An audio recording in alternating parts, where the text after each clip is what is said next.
क्यों होता है कि जब भी हम कभी कोई इंटरेस्ट की चीज करते हैं, हमको जो पसंद आती है, या अभी कभी भी हम अच्छे मूड में हो तो टाइम बहुत जल्दी निकल जाता है, पता ही नहीं चलता, देखते हैं अरे यार 2 घंटे हो गए। ऐसा क्यों होता है? वेलकम फ्रेंड्स, मेरा नाम जतिन है। Welcome to the vibrational channel. इस चैनल पे हम बात करते हैं लॉ ऑफ अट्रैक्शन और स्पिरिचुअलिटी के बारे में। आज का जो टॉपिक है वो है टाइम के ऊपर, और टाइम कैसे आप अपनी लाइफ में यूटिलाइज कर सकते हो आपके खुद के बेनिफिट के लिए, कैसे आप लॉ ऑफ अट्रैक्शन और टाइम को मिलाकर अपने लिए फायदा उठा सकते हो।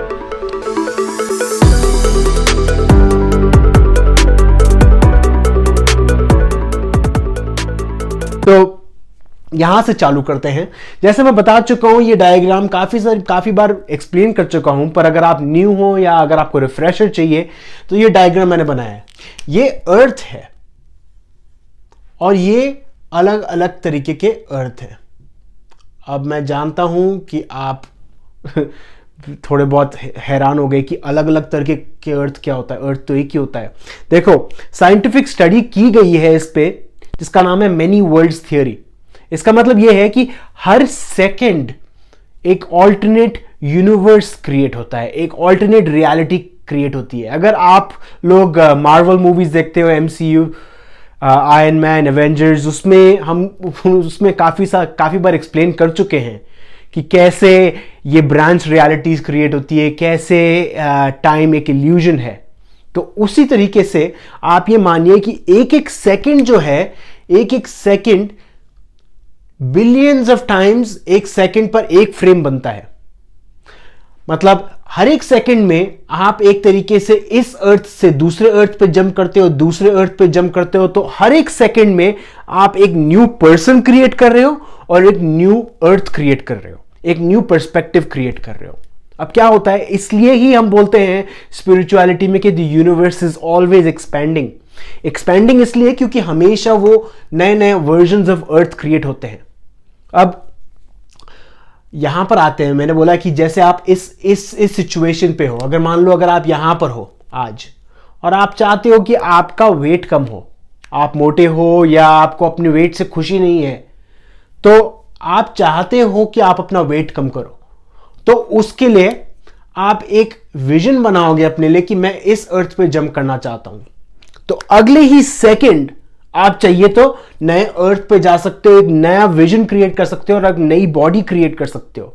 पर अक्सर 99.99% ऐसा नहीं होता, क्योंकि हम लेके चलते हैं हमारी मेमोरीज लेकर चलते हैं और हमको याद आता है कि अरे मैं तो मोटा पर्सन हूं, अरे मैं तो मोटा हूं, मैं कैसे पतला हो सकता हूं, अरे मुझे जिम जाना पसंद नहीं है, अरे मुझे चॉकलेट खाना बहुत ज्यादा पसंद है, वो मैं हूं।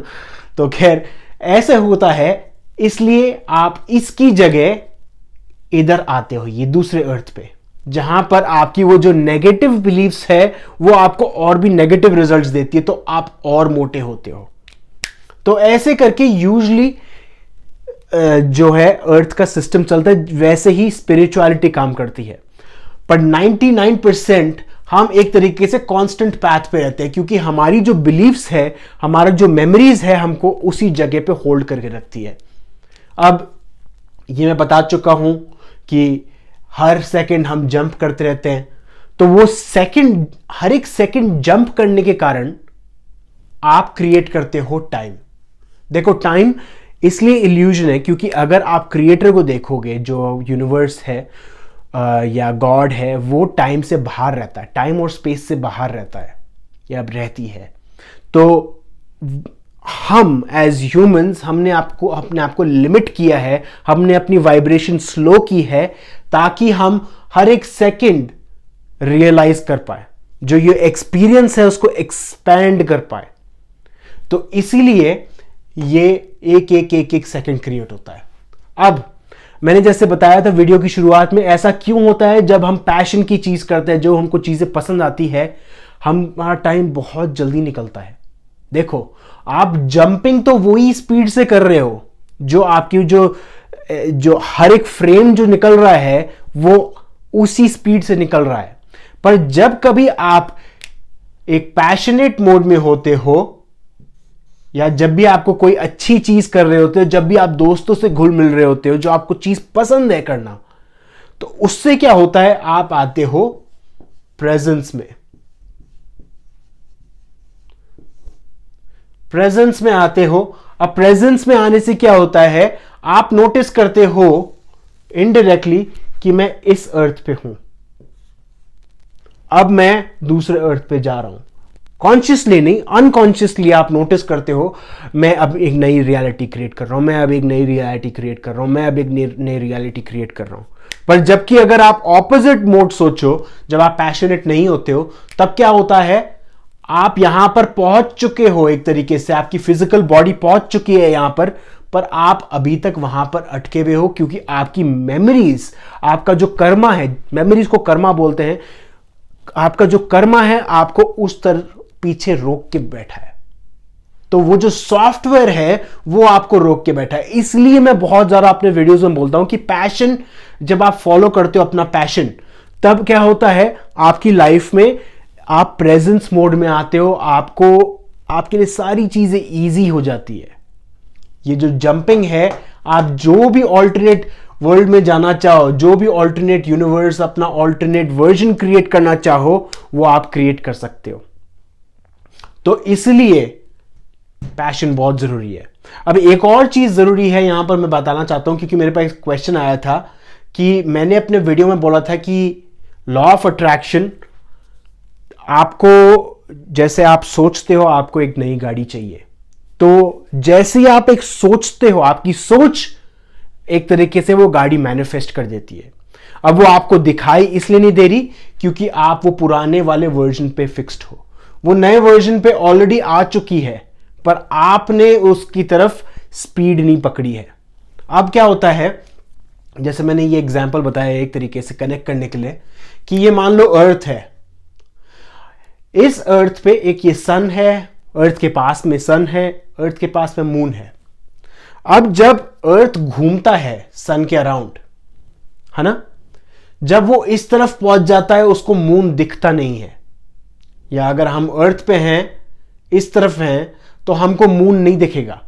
कुछ लोगों को दिखेगा, हम कुछ लोगों को नहीं दिखेगा। तो अगर आपको नहीं दिख रहा मून या नहीं दिख रहा सन, तो इसका मतलब ये नहीं है कि वो है ही नहीं, वो है, अभी प्रेजेंट है। इसी तरीके से जो आपकी मैनिफेस्टेशंस जो आपको चाहिए वो हमेशा प्रेजेंट है, क्योंकि जानिए हर एक चीज एनर्जी से बनी हुई है, और वो एनर्जी जो आती है वो क्वांटम फील्ड से आती है, और वो क्वांटम फील्ड एक मैटर से बनी हुई है, एक ही मैटर से बनी हुई है। इसलिए बोलते हैं कि जो वाइब्रेशन है उस एक मैटर की, वो हर एक चीज में प्रेजेंट है। इसलिए हम बोलते हैं कि ईश्वर एक है। अब इसका मतलब यह है कि ईश्वर एक है, मतलब सब कुछ एक है। That's the law of one, एक ओंकार, वही एक चीज हुई। तो सारी जो चीजें हैं वो एक ही चीज से बनी हुई है। वो ट्रैवल इतनी तेज कर रही है, हमको रियलाइज इस तरीके से हो रहा है कि वो सब चीजें अलग है, बट वो सब चीजें इधर ही है। इब्राहिम हिक्स एक चीज बोलती है कि आप ये सोचो कि आपको एक बटन बनाना है, और आप ये सोचो आपको एक कासल बनाना है, एक महल बनाना है। तो जितना इजी आपके लिए एक बटन बनाना है, उतना ही इजी आपके लिए एक महल बनाना भी है। आपकी बिलीफ्स, आपके जो बादल है, वो आपका व्यू रोक रहे हैं मून या अर्थ को। आप इसलिए नहीं देख पा रहे उनको, इसलिए नहीं देख पा रहे आप इस मून को, या इसलिए नहीं देख पा रहे आप इस सन को, क्योंकि आपके सामने वो बादल है, आपके सामने वो बिलीफ्स है। और वो बिलीफ्स क्या होती है, आप पुराने वाली स्टोरी पे अटके हुए अपनी, कि मैं तो मोटी हूं, या मैं तो मोटा हूं, या मैं तो अच्छा नहीं हूं, या मैं बहुत बदतमीज हूं, या मैं कभी भी सुधरूंगा नहीं, या मैं पढ़ाई में डफर हूं। ये बहुत ही बड़ी फीलिंग है। अगर आपकी लाइफ में, अगर आपके पेरेंट्स ने आपको सिखा दिया है कि तुम डफर हो, तो उससे निकलना बहुत मुश्किल होता है, क्योंकि आपने अपनी पूरी जिंदगी इसी चीज पे बिलीव करके सोची है कि मैं डफर हूं, मैं कभी भी आगे नहीं बढ़ सकता। बट प्लीज मेरी बात मानिए, आप उसी चीज से बने हुए हो जो से सारी चीजें बनी हुई है। तो आपके लिए सब चीजें क्रिएट करना पॉसिबल है। क्वाइट लिटरली आप हर एक सेकंड में एक नया पर्सन क्रिएट कर रहे हो, एक नया वर्जन नहीं। जैसे ये नया जतन आ गया, ये नया जतन आ गया, हर एक सेकंड एक नया पर्सन क्रिएट हो रहा है।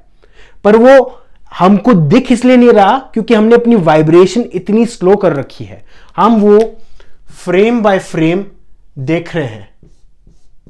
अब वो फ्रेम, इधर मैं हाथ ऐसे उठा रहा हूं, दूसरे वाले फ्रेम में मैं हाथ ऐसे उठा रहा हूं, तीसरे वाले फ्रेम में मैं हाथ इधर उठा रहा हूं। तो वो हर एक फ्रेम को अगर आप रोक के देखोगे तो उस पर्सन में और इस पर्सन में जो पर्सन है वो डिफरेंट है। ये है लॉ ऑफ अट्रैक्शन का बहुत ही एडवांस्ड और बहुत ही एलिमेंटल। अगर आप इस चीज को समझ जाते हो तो आपके लिए मैनिफेस्ट करना बहुत जरूरी है। आपकी वो बिलीव्स के जो बादल हैं वो हट जाएंगे, क्योंकि आपको रियलाइज होगा कि आप अनलिमिटेड ह्यूमन बीइंग हो, अनलिमिटेड पावर है आपके पास, क्योंकि आप उसी चीज से बने हुए हो। उसी चीज से भी नहीं, आप वो हो जो यूनिवर्स है। ये है लॉ ऑफ अट्रैक्शन। मैं चाहता हूं कि आप ये बिल्कुल समझिए। मैं सेम वीडियो को अलग अलग तरीके से लेके आने की कोशिश करता रहता हूं। अलग अलग आइडियाज आते हैं, जैसे ये अर्थ और मून का, उससे मैं कनेक्ट करने की कोशिश करता हूं, क्योंकि ये बहुत ही इंपॉर्टेंट एस्पेक्ट है। क्योंकि इसके बाद चीजें और कॉम्प्लेक्स हो सकती है, जो मैं आने वाले वीडियोस लेके आने वाला हूं। कि मानिए इस वाले अर्थ पे क्या होता है, फिर अगर आप इधर आ जाते हो तो क्या होता है, वो पुराने वाले पर्सन को क्या होता है, या फिर अगर आपने कुछ सोचा कि मेरे को इस वाले अर्थ पे जाना पर आप इधर जाते हो तो क्या वो पर्सन यहां पर रहना बंद कर देता है। तो ऐसे जो क्वेश्चंस हैं, जो कॉम्प्लिकेटेड क्वेश्चंस हैं, वो मैं आने वाले वीडियोस में बात करूंगा। और अगर आपको कोई क्वेश्चंस हो या अगर कोई डाउट्स हो तो प्लीज पूछिए। पर आप ये भी सोचिए, जब भी आप कभी कोई क्वेश्चन पूछते हो, आप अपने आप से पूछिए कि क्या ये मेरी खुद की बिलीफ्स है कि मैं अपने आप को एक तरीके से रोक रहा हूं ताकि मैं ये कॉन्सेप्ट नहीं समझूं। मान लो अगर मेरे को मैथ्स पसंद नहीं है और मेरे पेरेंट्स बोलते हैं तू को मैथ्स क्लास जानी चाहिए, तेरे को जाना है, तेरे को जाना है, पुश करके मेरे को भेजेंगे जाना है मैथ्स क्लास के लिए। मैं जाऊंगा, आंखें बंद रहेगी, मैं कान बंद रहेंगे और वापस आ जाऊंगा और बोलूंगा मेरे को कुछ समझ नहीं आया। चाहे उस टीचर ने बहुत ही अच्छी तरह समझाया हो, पर मेरी बिलीव्स है, मेरे पर्दे बंद हैं, मेरे को समझ नहीं आएगा। तो अगर आप क्वेश्चन पूछ रहे हो, अपने आप से ये पूछो कि क्या मेरे पर्दे बंद है, क्या मैं ये टॉपिक समझना चाहता हूं या नहीं। वापस वीडियो देखिए, वापस समझिए इसको। कोई क्वेश्चंस हो प्लीज पूछिए। Thank you everyone.